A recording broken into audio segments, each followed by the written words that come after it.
Zo zijn we aangekomen bij het hoofdgerecht. Eigenlijk belangrijk voordat we beginnen. Zet de oven alvast op 180 graden. Die hebben we straks namelijk nodig om de cannelloni af te maken.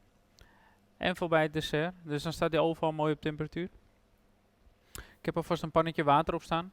Eigenlijk nog van het gerecht hiervoor. Heb ik gewoon laten staan. Die heb ik nu naar de kook gebracht. Als hij aan de kook is, dan kan je er vanaf halen. Dan doen we zo de saus erin. Voor het hoofdgerecht hebben we een mooi stukje ossehaas. Die hebben we voor jullie alvast volgemarineerd. Dan hebben we een klein vacuümeerzakje. Daar zit de saus in. Hè? Dus, saus bordelaise gemaakt. Dus die kan je mooi in het pannetje met kokend water doen zo. We hebben een klein beetje boter erbij. Dat is straks om als je het vlees gebakken hebt om bij het vlees te doen. Een klein bakje met parmezaanse kaas en wat bieslook gemengd. Dat is om straks over de cannelloni heen te doen. We hebben 2 kleine bakjes met, ja, waar lijkt het op? Het is een glaze, het lijkt een beetje op dikke Coca-Cola. We hebben een olie gemaakt op basis van bieslook. En we hebben hier een krummel van gedroogde uien. Nou ja, waar gaan we mee beginnen? Ik doe de saus doe ik in het water. En in de tussentijd, belangrijk als je het bakje in de oven doet, haal het dekseltje eraf. Want als je het dekseltje erop laat zitten, is de kans dat het dekseltje verbrandt is gewoon heel groot. Dus ik doe het op een plateau in de oven van 180 graden.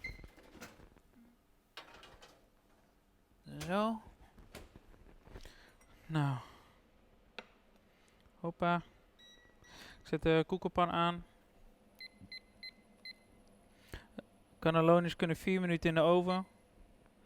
Jus maakt niet zo heel veel uit, dus in 4 minuten is oké. Nou, in 4 minuten is het vlees ook wel klaar. Houden we rekening mee dat we de borden een laatste minuut erbij doen in de oven. Zodat we mooie warme borden hebben. De koekenpan heb ik opgezet. Klein beetje olie erin. En knippen we het vlees open.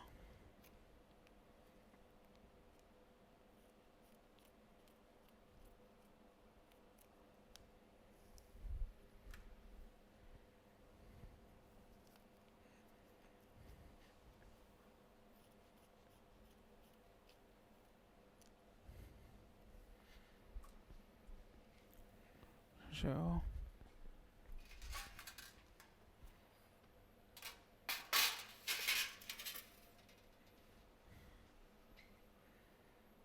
Zorg dat de pan echt warm is voordat je het vlees erin doet. Want dit geeft het beste effect eigenlijk voor de eindsmaak. Je wil een hele mooie bruine buitenkant hebben van het vlees. Dus een mooi Maillard effect noemen we dat. Dus het karamelliseren van je eiwitten in je vlees. Wordt het te donker, dan betekent dat je die eiwitten aan het verbranden bent. En dat willen we natuurlijk ook niet. Ja.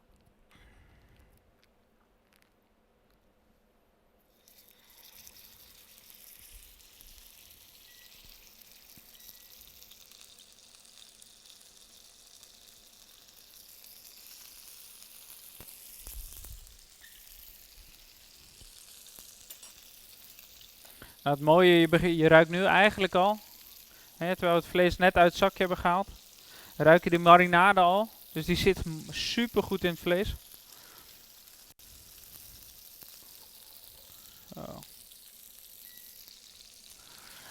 Oké, nou in de tussentijd haal ik alle dekseltjes van de bakjes af.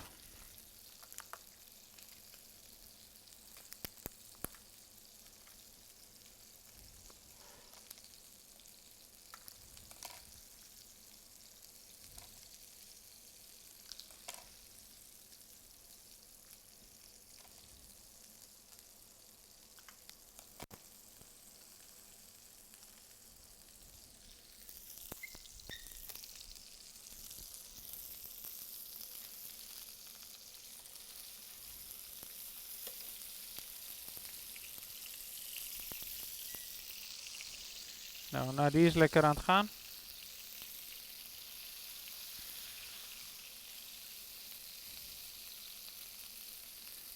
We zorgen meteen dat hij goed op gaarheid is. Ossa's is natuurlijk qua structuur vrij zacht. Dus de hitte die komt best wel snel erin. Dus nou, ik denk als we 2-3 minuutjes aan de ene kant, 2-3 minuutjes aan de andere kant. Ligt een beetje aan de hitte en aan de grootte van de pan. Dan heb je een mooi medium. Medium rare. Dat is hoe ik hem zelf graag eet. Wil je hem iets verder, dan moet je hem iets langer in de pan doen. Wat wel belangrijk is, is dat je hem op elke kant een gelijke tijd gaart. Want ga je de ene kant 3 minuten en de andere kant 1 minuut, dan is de ene kant van het stukje vlees is veel gaarder dan de andere kant. En dat is natuurlijk niet hoe het hoort. Dus speel een beetje met het vlees.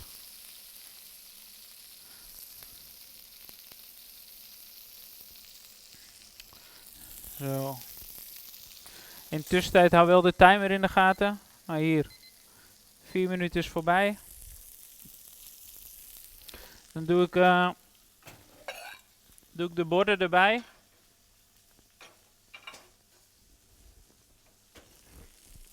En dan doe ik nog 1 minuut.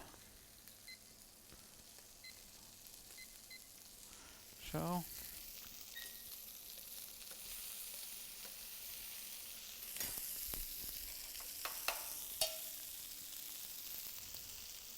Nou, als het vlees aan beide kanten mooi bruin is, doe ik een klontje boter erbij.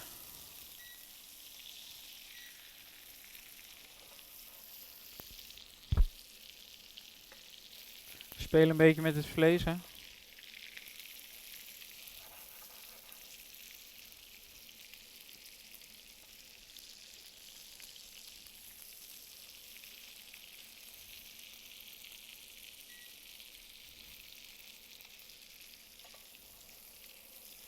Ik zet hem nu uit.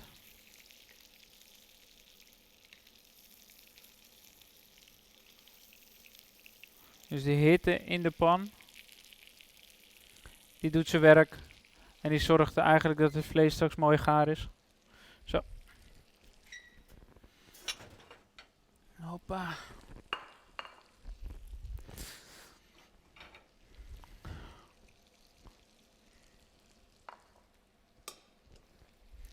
De borden zijn warm. Cannelloni is ook mooi warm. Dan leggen we eerst de cannelloni mooi in het bord.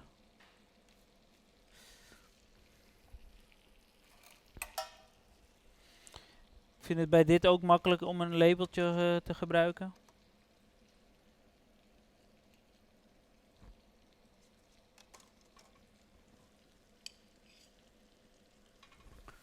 Zo.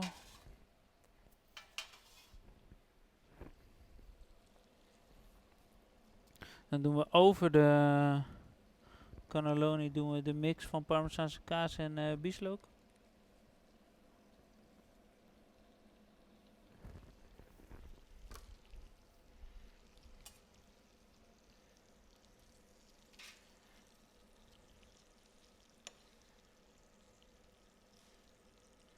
Nou, dit stukje vlees is klaar. Deze heeft nog heel even nodig. Die zie je ook, die is iets dikker.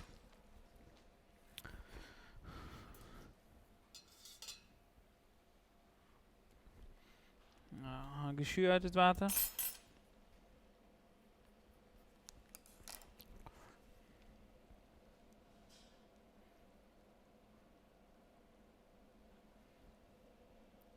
Een mooie saus bordelaise gemaakt. Zo.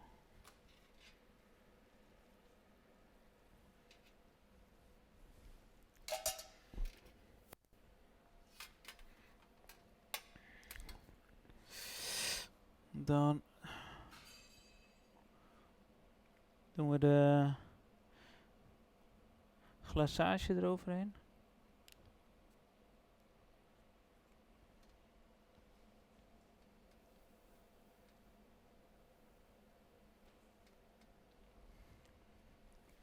Zo, per persoon krijg je een bakje. De krummel van gedroogde uien, die kunnen we er mooi over verdelen.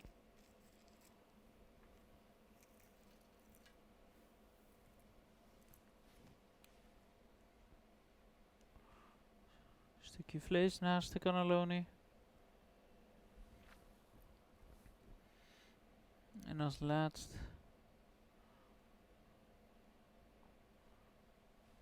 hoppa, de bieslook-olie eromheen.